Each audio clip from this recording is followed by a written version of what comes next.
Merry Christmas! It's our Christmas video to you. I already regret this hat, but have we got some fantastic content for you? A look at the most joyous and wonderful aspects of a very merry year. Ho, ho, ho, ho, ho. Hello there, you 4.5 million Christmas miracles. As far as I'm concerned, each and every one of you was born that day under a star, worthy of love, no matter what you're into, where you're from, what you believe in. I love you. Christmas time, let's think about it just for a little moment. A time of togetherness, unity, recognizing that it's a solstice, a high point in winter, a time where new beginnings are underneath the earth, underneath the soil, amidst the frost. New things are beginning. Changes are occurring. If you're in my country, England, Britain, UK, the Queen will do a speech today. You get a speech from the Queen where she sort of summarizes the year, doesn't she, and tells you what's what and what's been going on. Well, here on this channel, you know what we talk about. Corruption, institutional bias, the relationships between media, big business and government, how those relationships operate, censorship, the inability of communicating openly on a variety of issues. But Christmas time is an opportunity for us to access the ulterior realms, the spiritual realms that are ever present in our consciousness. You could look at it neurologically if you wanted to. If you wanted an explanation, look at many of my Under the Skin podcasts available on Luminary, where I talk at depth with neurologists about the nature of consciousness. There's so many ways for us to understand the psychic and psychological reality that all of us experience. But however you regard it, there are ways of using deep and powerful resources within you, a Christ within you, a prophet within you, a wintry power being reborn within you. And I want us all to find that together now, because there's been enough disharmony, there's been enough conflict, there's been enough culture war, hatred and loathing. This is a time for coming together and having a bit of a laugh. Here are some funny moments over the course of the year, a year where I thought I've got to know you better, where I've learned from you. I always want you to comment. I always want you to like, because we get so much great content from your suggestions. You know what's going on. You've not been fooled. You've not been conned. You've stayed in contact with that which is important, the divinity, however you perceive that divinity. Is it universal principles? Is it a higher consciousness? Is it a sense of the power of nature? Is it the great potency of people coming together? It could be one or any of those things. And the reason we have to stay together and be unified is because people in positions of power are unreliable and have different priorities than we do, except for a certain lovely little character that I devised over the course of this year, named Sludge. At least 28 US senators own investments in the fossil fuel industry worth as much as a combined $12.6 million, according to Sludge's analysis of financial disclosures. Sludge? Who's letting Sludge analyse things? We need to understand what's going on in the oil industry. Get Sludge. Hello? What's happening? Well, there's 28 senators who are investing in oil. Thank you, Sludge. It's always an honor to deal with you. Thank you. Another one of the things we've been continually talking about is the myth of progressivism. Because we are progressing in certain areas, medicine, technology, although I acknowledge there's controversy in both of those areas, we think that the world is improving generally, forgetting that what needs to be awakened is the spirit, the deep power that's within you, that is your birthright, that's innate and inherent.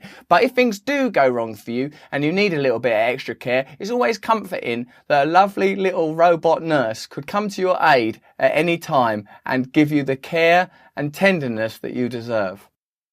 The robot is designed to interact with the elderly and those isolated by the global health crisis. A lot of elderly people who have been through the isolation of a pandemic are nervous about meeting a new doctor. I don't know how they're going to feel opening the front door to have Grace trundling eerily in on rouse. Oh, who's this? Hello? I'm not opening the door to visitors. Yes, you fucking will are! Designed as an assistant for doctors, Grace is equipped with sensors, including a thermal camera to detect patients' temperature. Oh my God. Which finger would you like? Grace is able to serve in any way possible. I'll go pinky, Grace. I'll go pinky. The android is a companion for patients too, specialising in senior care. Not a day goes by when I don't miss Frank. Used to think of those days down by the old lake where we'd go fishing together, looking at each other's eyes, and I know that Frank, he's out there somewhere, still connected to me. Yes, Frank is definitely out there somewhere. He would be so proud. Index or pinky. Ah, that's what I used to say to Frank.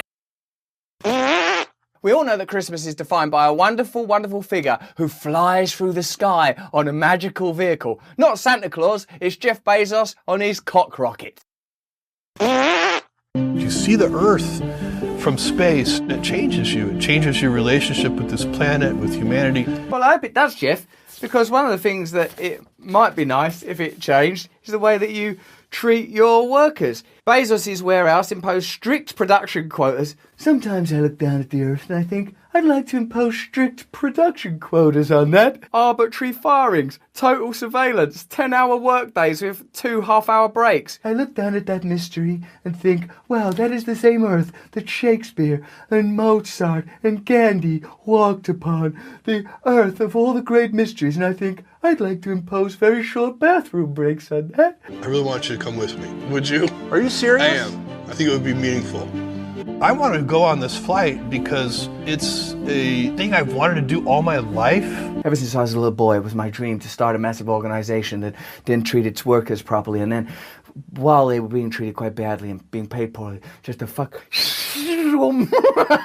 right up to fucking space. That's how I saw it, and unbelievably, for me, that's what's happening. My dreams did not work out so well. So shut up! Hey, is this one of your scheduled breaks, Carlos? No, sir. Sorry, I'll go back to the factory. The federal government spends $75 billion a year on subsidies to private businesses. The government gives billions to already rich businesses.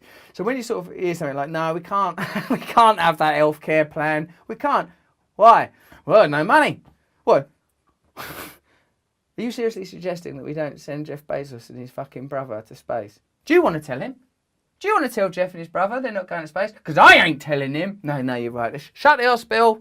Jeff and his brother up to space. Do you know, I had another dream. I'd like to go for another 10 minutes. Close another hospital. Jeff's back to space again. Surely technology will solve all our problems, whether it's sending billionaires up into space in a rocket shaped like a cock, or making monkeys terrifyingly clever, just with the simple inconvenience of inserting microchips right in their brain holes. The interface to the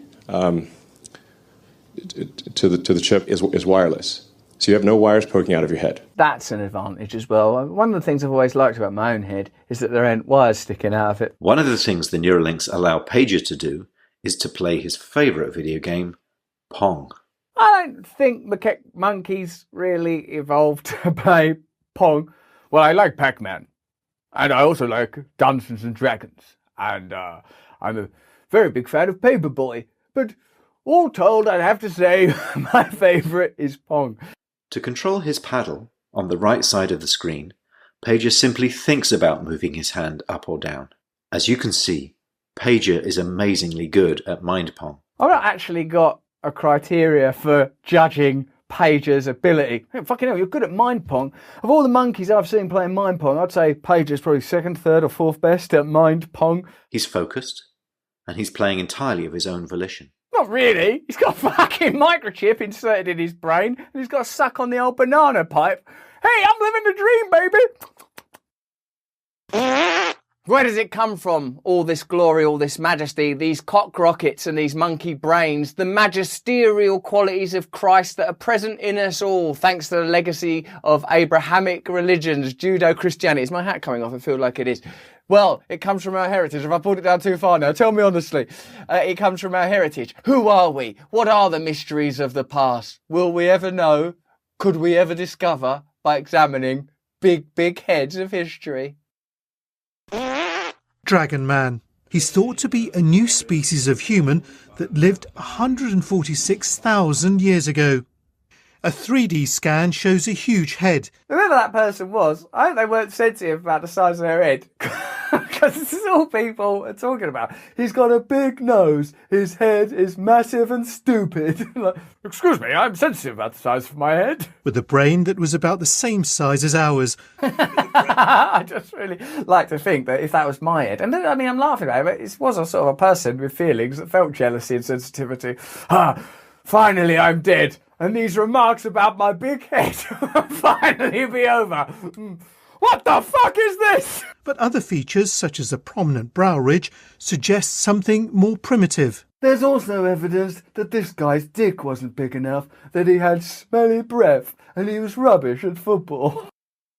But of course, this has been a year very much defined by coronavirus and the regulations and restrictions around it. Hard enough for those of us that are ensconced in the crushing misery of family life that have got children. But if you're single, if you're dating, if your journey's only just begun, how do you find someone to love at Christmas? Well, thanks to technology. Technology will solve all your dating problems. And even if you're far apart and can't actually kiss or touch each other, like, in a prison when you put your hand up against the glass, that bit in a film, you can still meet through drones and tech magic. Unless you have a drone and the courage to fly your phone number to a total stranger. Of course, Tori couldn't come over, so she sat at her table and he at his. You look beautiful! You look beautiful! Help me! This is on the fucking news! While it's happening! My life is the news! For their second date, this week the couple went for a walk, using a giant bubble Jeremy bought on eBay. Jeremy's like Inspector Gadget. I was like, what kind of crazy life is this guy? What's going on in Brooklyn? Tori was bowled over by the gesture. Does he need to go in that bubble? Can't they just... That's not even the law, is it? I hope that wherever you are, you're able to be with those you love, having a nice Christmas party and a nice Christmas together. I'm saying that if you're a normal person, because if you're in the government, you're doing whatever the fuck you want, regardless of what the law is, as was proven when the British government all got together for a Christmas shindig, even though their own regulations were against it. I want to mention in advance, sadly, I'm also wearing this cardigan in this video. Oh, the shame. Johnson and his press secretary said on Wednesday that they don't recognise some of the reports. Probably because they were too pissed. I don't recognise this report. I don't remember Matt Hancock being there. Oh, he was next door with someone he works with. I hope they were social distancing. Not really. December the 17th, the Met Police shut down a wedding attended by nearly 40 people. Wow, because they was normal people. The force issued a tweet warning people holding large gatherings could be the difference between life and death for someone else. December 18th, a boozy party takes place in number 10 with 40 people reportedly attending. So literally the next day after the police tweeted that this is life and death stuff, meanwhile, at Downing Street, we're not social distanced, we're not social distanced, But, of course, those of you that are American know that you have ineptitude enough to spare over there in the USA, where Joe Biden has delayed the release of the files related to JFK for like another half a century. How sensitive is this issue that it has to keep being delayed? What kind of Christmas message will it be when I'm actually, finally, we know what's happened. I'll be as old as Joe Biden when we actually know what's happened to JFK. Biden says some documents will be released on the 15th of December this year as a kind of little Christmas present. Here you go, it's almost Christmas. On the 12th day of Christmas, Joe Biden gave to me. There were the Cubans, there was the mafia, there was government agencies. 5 dead presidents, some Kennedys, Martin Luther King, and Joe Biden's presidency. All on the mic, yo! And we basically included that because that was a good spontaneous riff. I hope you're having a lovely Christmas wherever you are. Tell me in the comments what other little bits you thought were funny and that you'd like to visit again. There's a link to every one of these videos in their entirety in the description. If you enjoyed this video, have a look at this cheeky little guy. If you want a nice Christmas meditation, have a look at this. Please sign up to my mailing list so we can stay in constant contact with each other. I love you. Stay free.